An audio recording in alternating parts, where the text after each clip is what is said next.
Bismillahirrahmanirrahim. Assalamualaikum warahmatullahi wabarakatuh. Alhamdulillah. Alhamdulillahilladzi hadana lihada wa ma kunna linahtadiya laula an hadana Allah. Asyhadu an la ilaha illallah wa asyhadu anna Muhammadan abduhu wa rasuluh. Allahumma salli ala sayyidina Muhammadin al-fatih lima ughliq wal khatimi lima sabaq. ناصر الحق بالحق والهادي إلى صراطك المستقيم وعلى آله حق قدره ومقداره العظيم.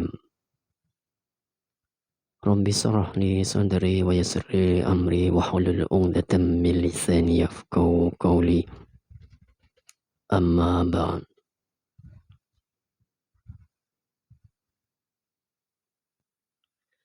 بسم الله الرحمن الرحيم.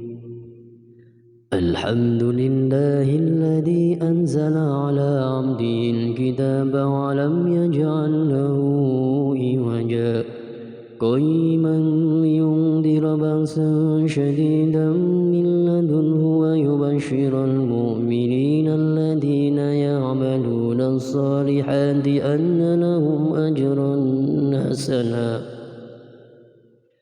ماكثين فيه أبدا وينذر الذين قالوا اتخذ الله ولدا ما لهم به من علم ولا لآبائهم كبرت كلمة تخرج من أفواههم إن يقولون إلا كذبا فلعلك باخع نفسك على آثارهم إن لم يؤمنوا بهذا الحديث أسفا إن جعلنا ما على الأرض زينة لها لنبلوهم أيهم أحسن عملا وإنا لجاعلون ما عليها صعيدا جرزا أم حسبت أن أصحاب الكهف والرقيم كانوا من آياتنا عجبا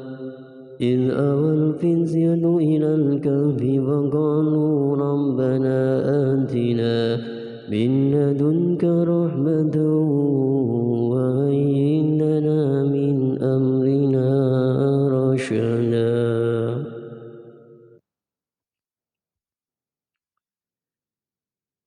Alhamdulillah wa syukurillah. Kita masih bertemu kembali dengan channel Al-Hikmah Nur Alif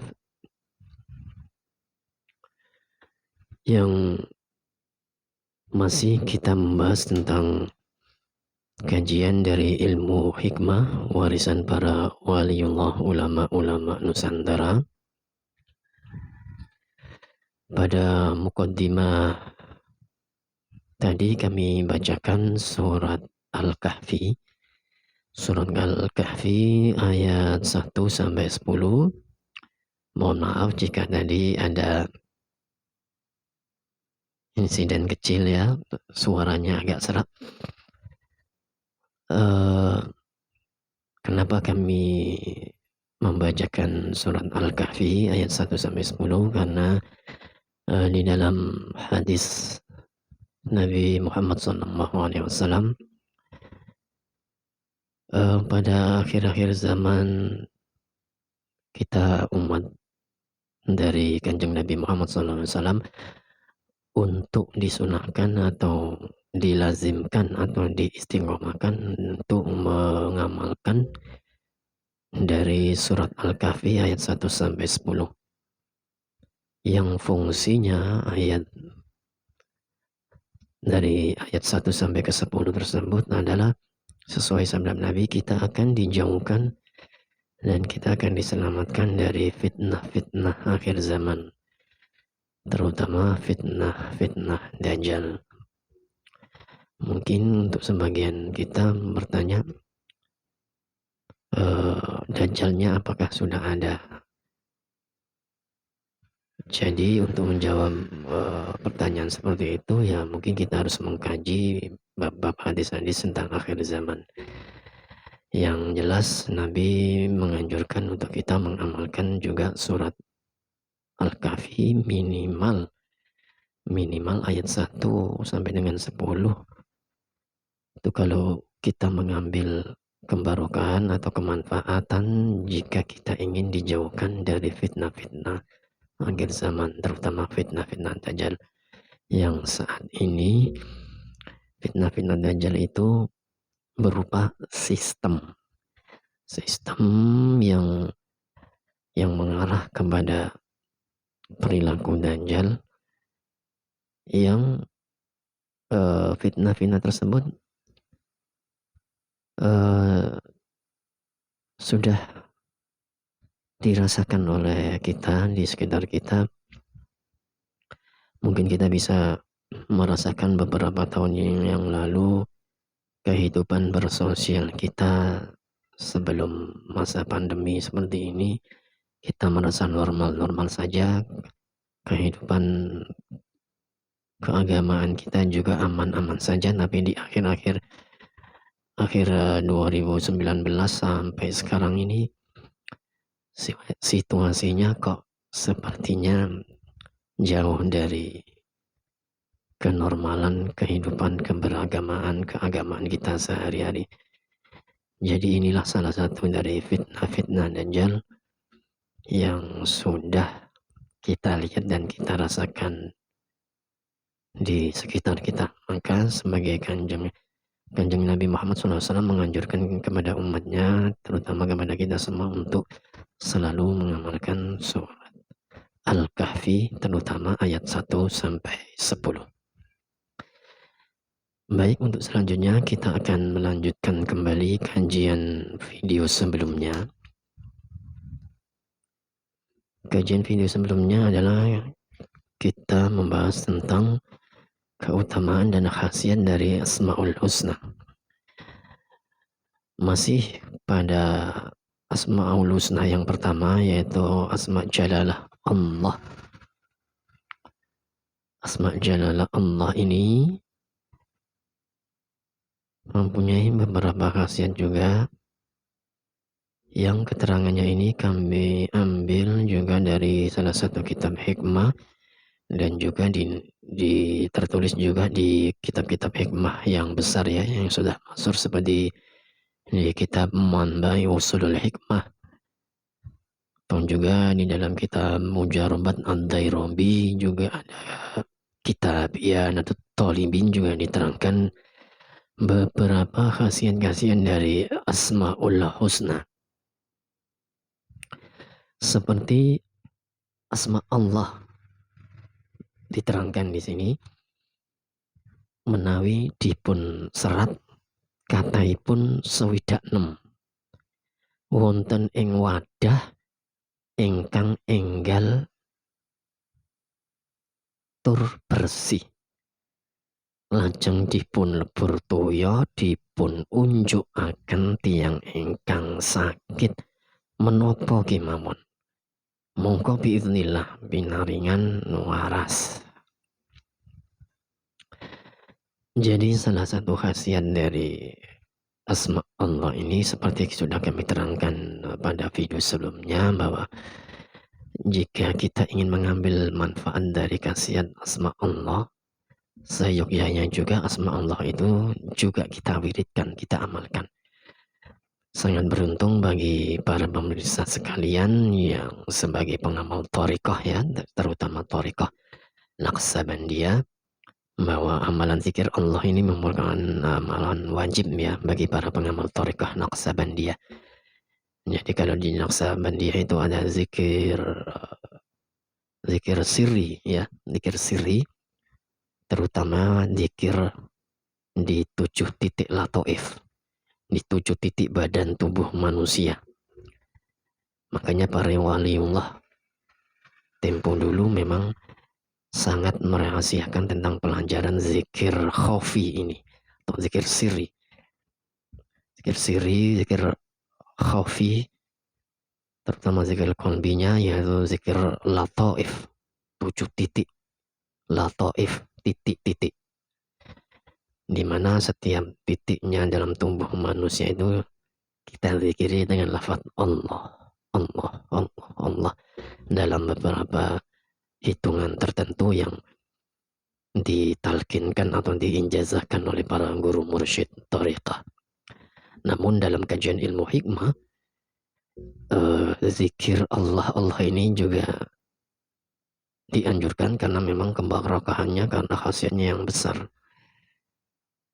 Seperti diterangkan di kitab ini, jika kita menulis lafaz Allah sebanyak 66 kali di piring atau di baskom ya, sekiranya yang bersih dan yang baru, kita tulisi dengan asma Allah ini sebanyak 66 kali, kemudian kita kasih air.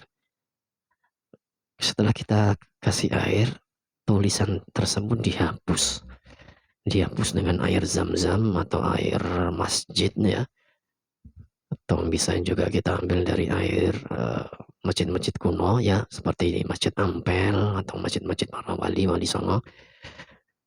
Kita lebur tulisan Allah sebanyak 66 kali tersebut. Kemudian kita bacakan doa Bismillahilladzi la yadurru ma ismi syai'un fil ardi wala fis sama'i wa huwas samiul alim. Tahan nafas, dengan membacanya dengan tahan nafas, kemudian kita tiupkan.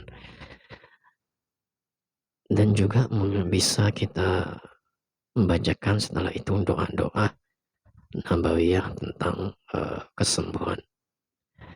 Setelah terhapus dan kita asma dengan asma bismil, kemudian kita minumkan kepada orang yang sakit. Insya Allah orang yang meminum air tadi, insya Allah akan diberikan oleh Allah kesembuhan. Tentu juga ini cara terapi ilahiyah ya, cara terapi agamis ya, cara terapi agama. Tetap juga kita terapi jasmani, terapi kesehatan, juga memeriksakan ke dokter juga merupakan kesempurnaan untuk mencapai kesehatan yang sempurna. Jadi secara ghaibiyah, secara terapi ilahiyah kita lakukan seperti yang kami sampaikan tadi. Dan jangan lupa juga minum obat kalau kita mempunyai obat dari resep dokter. Namun yang terpenting juga sebelum kita mengasma atau memberikan terapi seperti yang kami jelaskan tadi, langkah baiknya juga bagi seorang terapis juga agar banyak-banyak juga mengamalkan doa-doa atau wirid-wirid untuk kesembuhan. Banyak sekali ijazah-ijazah dari para kiai tentang ijazah amalan-amalan tentang kesembuhan ini untuk pengobatan ya. Insya Allah pada video-video selanjutnya juga akan kita share lagi tentang asma-asma khusus untuk pengobatan ya, untuk terapi ilahiyah ini sebagai pelengkap dari kita mengaplikasikan dari kekuatan Asmaul Husna. Semoga bermanfaat. Cukup sampai sekian ya. Semoga bisa kita ambil manfaat dan barokahnya sedikit dari keterangan yang kami berikan. Walaupun itu sepele ya, tapi jangan mengabaikan informasi yang disampaikan oleh para guru-guru ilmu hikmah kita. Mungkin bagi kita itu amalan remeh ya, amalan ringan atau amalan kurang berbobot ya. Jangan melihat itu amalan umum atau amalan biasa ya. Para waliullah dan para ulama-ulama al-hikmah itu menurunkan suatu hikmah atau suatu pengertian atau suatu pencerahan dari asma-asma tersebut memang tidak sembarangan ya. Jadi segala sesuatu yang diijazakan oleh para guru-guru hikmah itu mempunyai suatu kebarokah dan suatu khasiat tersendiri. Jangan melihat asma itu sudah umum, asma ini biasa dan sebagainya, jangan. Tapi yang kita lihat adalah barokahnya dari amalan tersebut. Demikian, semoga bermanfaat dan bisa kita ambil barokahnya. Mohon maaf jika ada tutur kata kami dan pembacaan yang kurang berkenan. Ihdinas siratal mustaqim. Assalamualaikum warahmatullahi wabarakatuh.